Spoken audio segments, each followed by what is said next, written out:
여러분 안녕하십니까?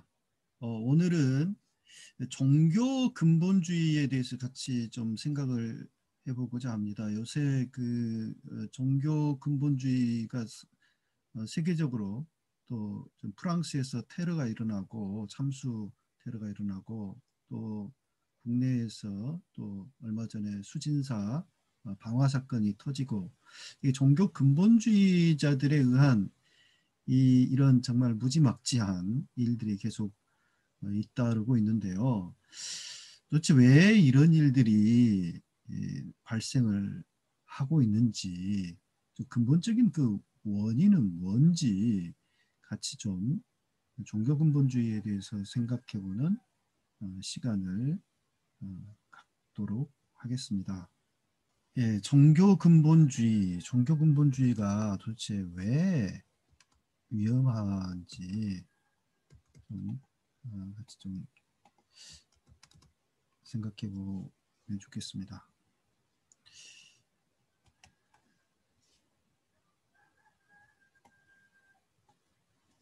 앞서 말씀드린 것처럼 지금 그 종교 근본주의자들에 의한 이 테러가 잇따르고 있는데 먼저 지난 10월 16일이었죠. 오후 5시경에 프랑스 파리에서 북서쪽으로 30km 떨어진 이블린주 콩플랑 생토노린 학교 인근 거리에서 중학교 교사였던 사무엘 파티라는 분이 참수가 된 채 발견이 됐어요.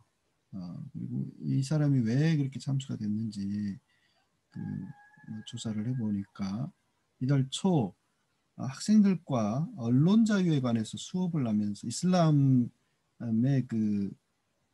선지자로 마지막 최후의 선지자로 알려진 무하마드 이 마호메트라고도 하는 이 사람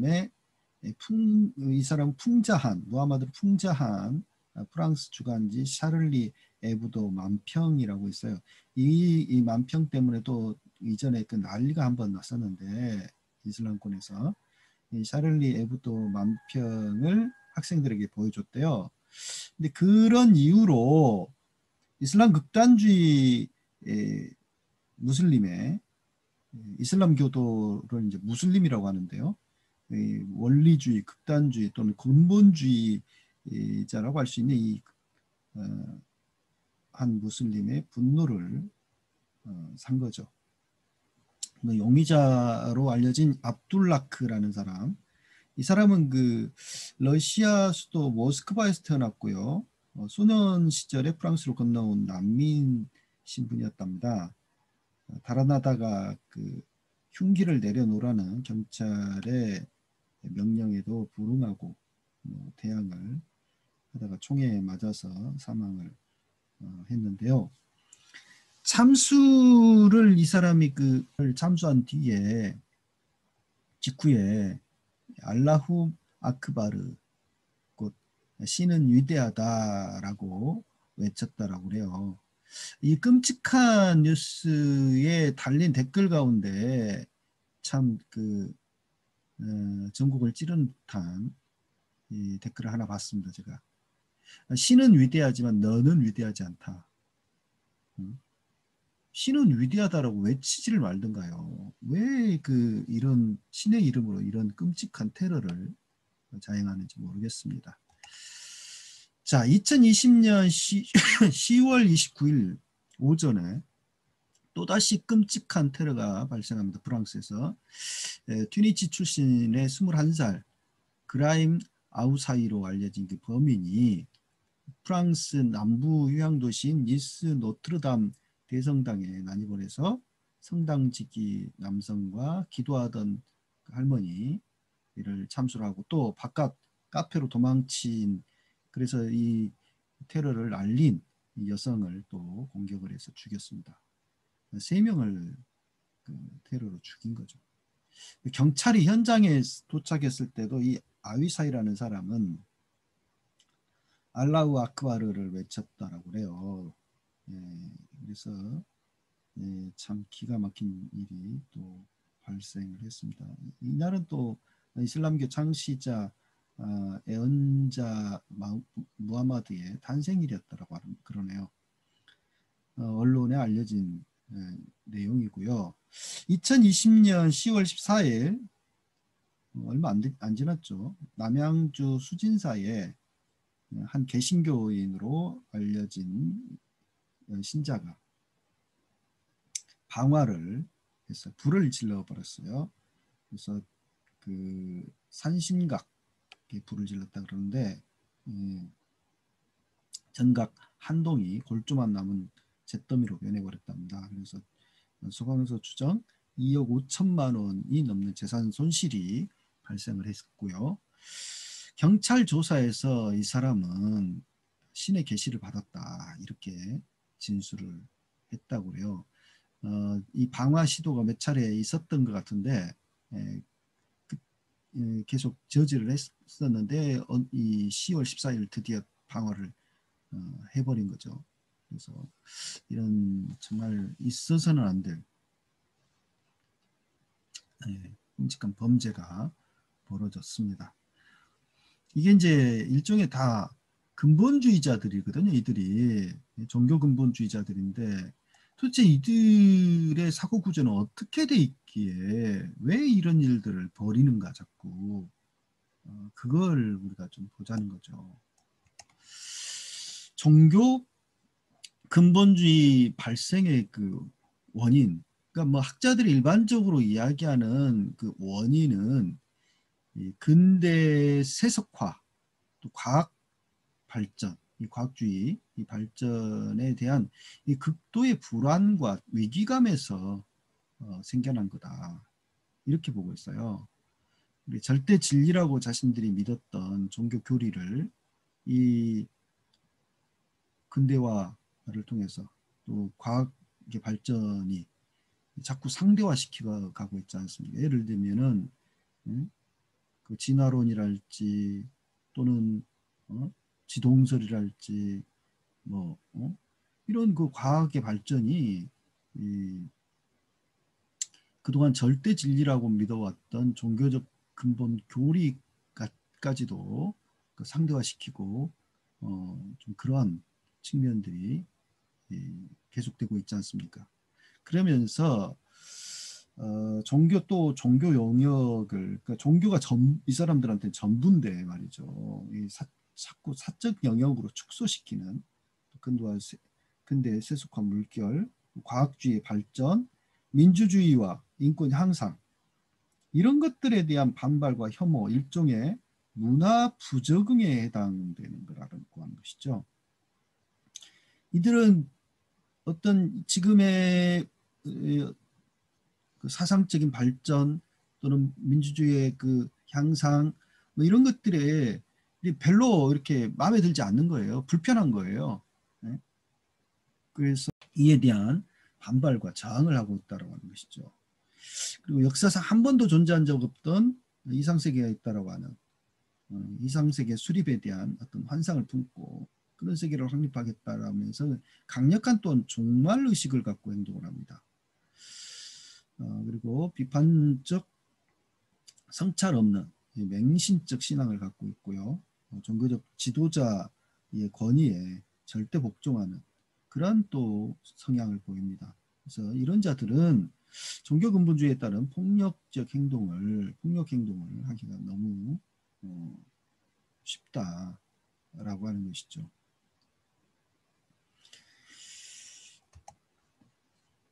근본주의자들의 공통된 신념이 뭘까?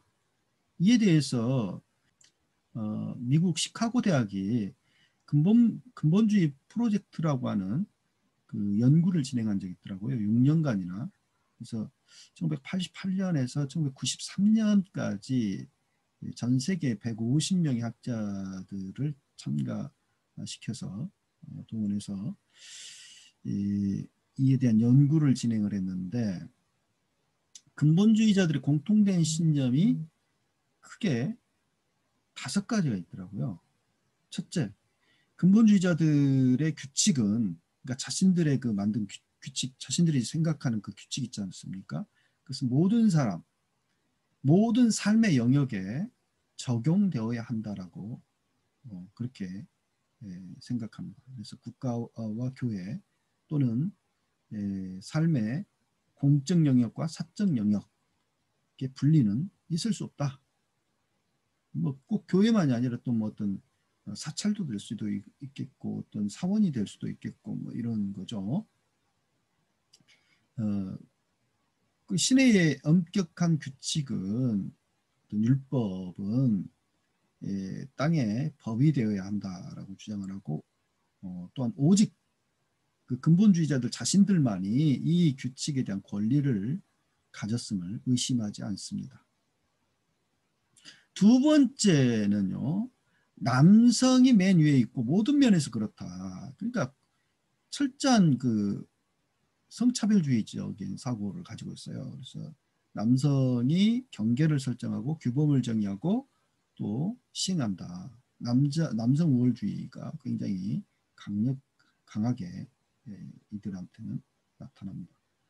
세 번째, 세상에 대한 올바른 그림은 딱 하나뿐이고 올바른 믿음도 오직 하나뿐이며 남성과 여성과 아이의 올바른 역할도 한 가지밖에 없기 때문에 이 같은 그림과 규범과 규칙을 다음 세대에게 정확히 전달하는 것은 이 근본주의자들에게 있어서 지상 명령인 거예요.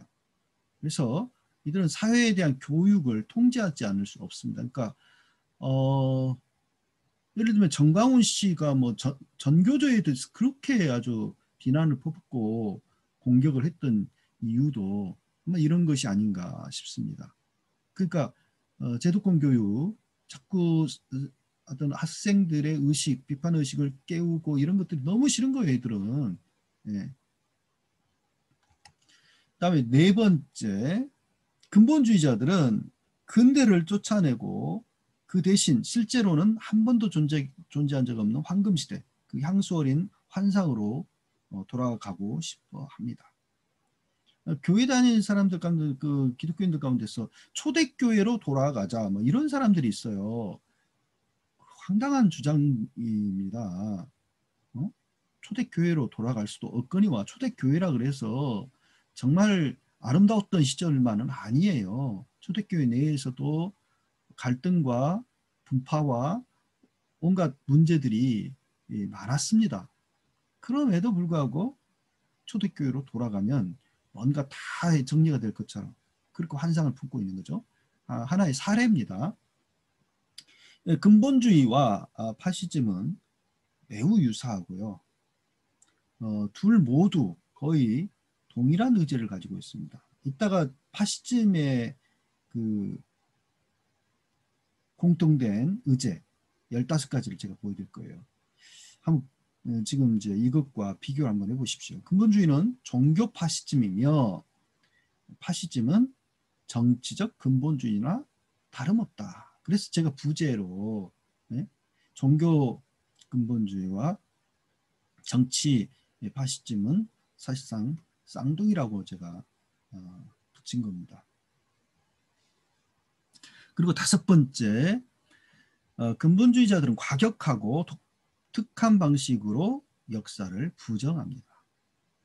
이 근본주의자들은 문화는 그것이 만지는 모든 것을 오염시킨다라고 하는 사실을 잘 알고 있어요. 그들은 학생들을 가르치는 교사나 사는 시대, 우리가 어떻게 생각해야 할지, 무엇을 소중히 여겨야 할지, 어떤 사람이 되어야 할지에 영향을 미친다라고 여기고 있습니다. 왜곡된 교사나 책은 왜곡된 사람, 왜곡된 사회를 만들어낸다면서 자유주의적인 어떤 그 제도권 교육, 문화, 사상에 반발하고 저항합니다. 자꾸 학생들로 하여금 어떤 그 종교적 신념에 대해서 다른 생각을 품게 만드는 어떤 그런 것들을 가르치는 제도권 교육들. 그러니까 오죽하면 이 바이블 벨트라고 하는 미국의 그 바이블 벨트 지역에 사는 그렇게 불리는 지역에 사는 그 아주 근본주의자들, 종교 근본주의자들이 사는 지역을 일컬어서 이제 바이블 벨트라 그래요. 근데 그 지역 심한 근본주의자들의 경우는 학교를 아예 안 보내버리죠. 그래서 홈스쿨링을 하고 자신들이 아이들을 갖다가 말이죠. 그 말하자면 도그마의 노예로 어릴 때부터 키워내고자 그렇게 하는 모습을 보이고 있어요. 자, 파시즘. 로렌스 브리트라고 하는 박사가 밝힌 그 파시즘 국가의 14가지 공통점이네. 14가지. 14가지 공통점을 정리를 했는데 앞서 그 근본주의, 종교 근본주의 5가지 특징과 얼마나 유사한지 잘 보십시오. 첫 번째, 강력하고 지속적인 민족주의 성향을 보입니다. 그러니까 이거는 지금 그 무솔리니, 프랑코, 수아르토, 피노체트 뭐 이들을 다 비교를 해서 뽑아낸 것이에요. 강력하고 지속적인 민족주의. 파시즘 정권은 애국적 표어, 슬로건, 상징물, 노래, 그 밖의 도구를 끊임없이 만들어낸 경향이 있습니다. 우리로 하면 또 북한을 생각하면 될 것 같고 남한의 또 군사정권 시대에 박정희, 전두환, 노태우 뭐 이를 쭉 이어지는 그 시대를 생각하면 될 것 같아요.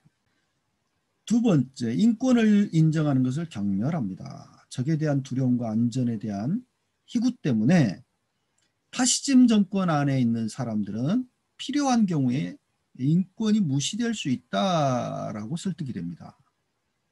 예. 북한 같은 경우도 상당히 그 인권이 최악인 국가로 알려져 있지 않습니까? 예. 아직도 정치범 수용소가 있고 말이죠. 그런다잖아요. 이런 것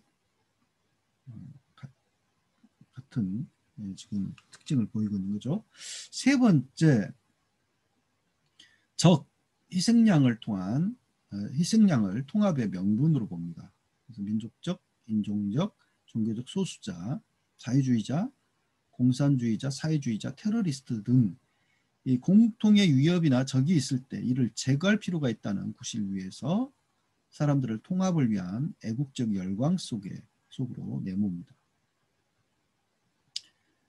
네 번째, 군대를 최우선시하고요. 막 산적한 국내 문제를 다 무시해버리고 군대에만 막대한 정부 자금 제공이요.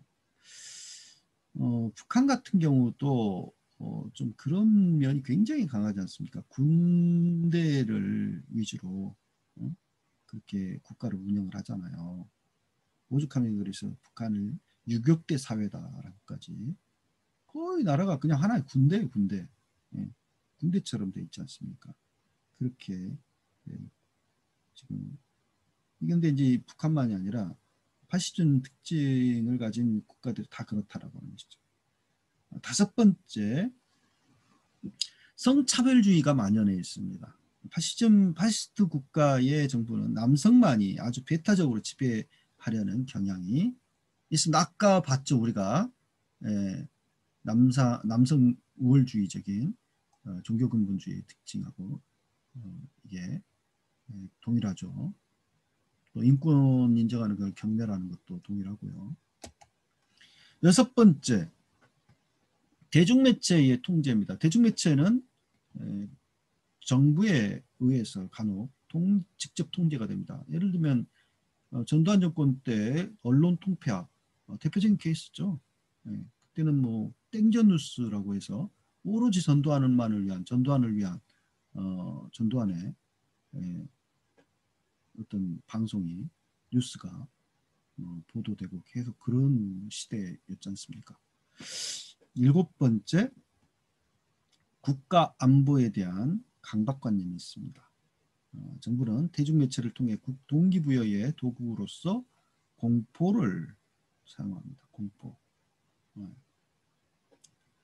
뭐 국가를 그러니까 자기네들이 그야말로 불법적으로 탈취한 거나 다름없다 보니까 자꾸 외부의 적을 적이 우리를 위협한다라고 하는 그런 공포심을 자극해가지고 자신들의 정권을 유지하는 거예요. 예를 들면 87년 대선 당시에 그 대한항공 8기 예, 그 추락, 이게 그 테러 뭐 이런 사건을 통해서 대선, 그러니까 말하자면 북한 대북 어떤 북풍을 이용해서 노태우가 당선되도록 그렇게 만들었지 않습니까? 그런 것이 하나의 사례라고 할 수가 있겠죠. 또 이제 자꾸 정권에 대한 비판이나 이런 것들이 강해지면 또 뭐 간첩 사건, 간첩 조작 사건 같은 거 멍 터뜨리고 말이죠. 늘 그래왔죠.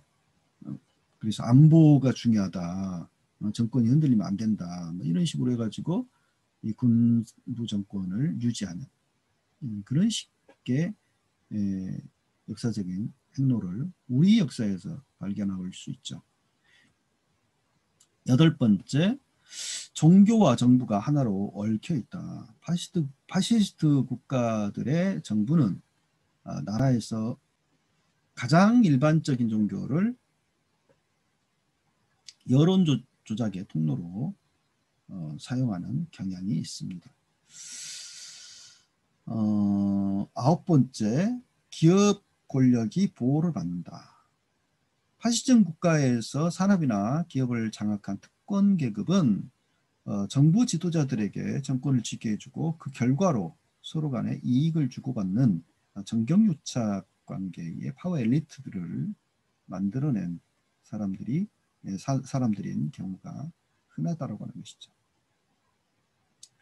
예, 기업 권력, 그다음에 정치 권력 둘이 짬짬이가 돼 있는 거예요. 그 열 번째, 노동 권력이 억압된다. 그러니까 조직화된 노동자들의 힘이 파시즘 정부에게 현실적인 위협이 되잖아요. 그래서 노동조합을 완전히 제거해버리거나 심하게 억압한다라고 하는 특징을 보입니다. 그다음에 11번째, 지식인과 예술을 경멸한다. 파시즘 국가들은 고등교육이나 학문 연구에 대한 공공연한 적대감을 조성하고요. 조장하고 묵인하는 경향이 있습니다. 박근혜 정권 시기에 문화예술인들에 대한 그 뭐예요? 블랙리스트. 그게 엄청나게 지금까지도 그 여파가 있지 않습니까? 얼마나 많은 영화 감독들과 예술인들이 탄압을 받았습니까? 그때 당시에 방송인들이 방송을 못하고 그랬습니까? 12번째, 범죄와 형벌에 대한 강박관념. 파시즘 정권에서는 법을 집행할 수 있는 거의 무제한의 권한이 경찰에게 주어집니다. 노태우 정권 때 뭐 범죄와의 전쟁 뭐 이런 거 했지 않습니까? 그러면서 자신들의 어떤 정권의 정당성을 인정받으려고 하고, 전두환 시절에는 삼천교육대 만들어가지고 얼마나 많은 사람들을 그리로 보냈습니까? 사회를 정화한다는 그런 미명하에 자기네들이 도둑놈들이고 자기네들이 깡패 양아치만도 못한 짓을 저지른 그런 범죄자들 아닙니까? 그런데 그런 식으로 하는 거예요. 그리고 파벌주의와 부패의 만연. 파시즘 정권은 거의 언제나 친구나 패거리에 속하는 사람들이 장악을 하는데요. 이들은 서로를 정부 직책에 앉혀놓고 정부의 권력과 권위를 이용해서 자신의 친구들이 책임질 일이 없도록 보호해 줍니다. 서로 끌어주고 하면서 말이죠. 자기네들끼리 한 패거리를 이루어서 부정부패가 만연한 권력을 유지한다라고 하는 것이죠. 이끌어간다는 것이죠. 14번째, 부정선거입니다. 파시즘 국가들에서는 선거가 종종 철저한 사기극으로 이루어지고요. 사기극이 아닌 경우에도 흑색선전, 암살, 불공평한 선거법 제정, 대중매체에 의한 조작이 이루어지고, 또 선거 조작 혹은 통제를 위해 사법부를 이용하는 것이 전형적인 수법입니다. 그러니까 지금 러시아 같은 경우 지금 푸틴의 위협이 될 만한 야권 지도자들이 계속 암살당하고 있잖아요. 그러니까 푸틴이 거의 지금 영구집권하다시피 그런 사회가 되어버렸고, 중국도 사실상 뭐 독재국가지 않습니까? 그런 모습을 조금이라도 반대의 목소리가 나오지 못하도록 그냥 밟아버리는 그런 공산주의 독재, 일당 독재 국가로 여전히 존재하고 있는 모습을 우리가 보고 있습니다. 어떻습니까? 종교 파시즘과 정치 파시즘이 사실상 쌍둥이나 다름없지 않습니까? 종교 파시즘을 종교 근본주의자들이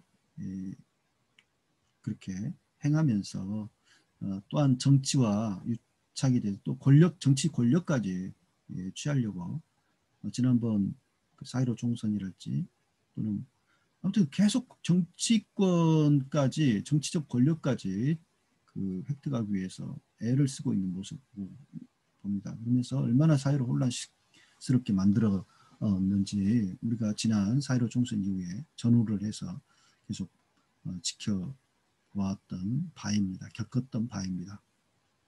그래서 종교 근본주의가 극단적으로 나타날 때는 이렇게 이슬람 종교 근본주의자들처럼 테러를 자행해 사람들을 살인하고 이런 일들을 끔찍하게 벌이는 것도 있고, 그 다음에 기독교 근본주의자들처럼 이렇게 사찰에 가가지고 난입해서 방화를 하지 않나 이런 짓을 자행하고도 전혀 죄책감을 느끼지 못하는 이런 일들이 반복되는 것은 결국 그만큼의 그 비판의식, 성찰을 하지 않는 종교생활 또는 이 시민으로서의 어떤 생각하지 않는 그런 그 생활을 하다 보면 여기에 빠지기가 딱 쉽다라고 하는 것이죠. 그래서 정치적인 영웅을 찾고 그 권위에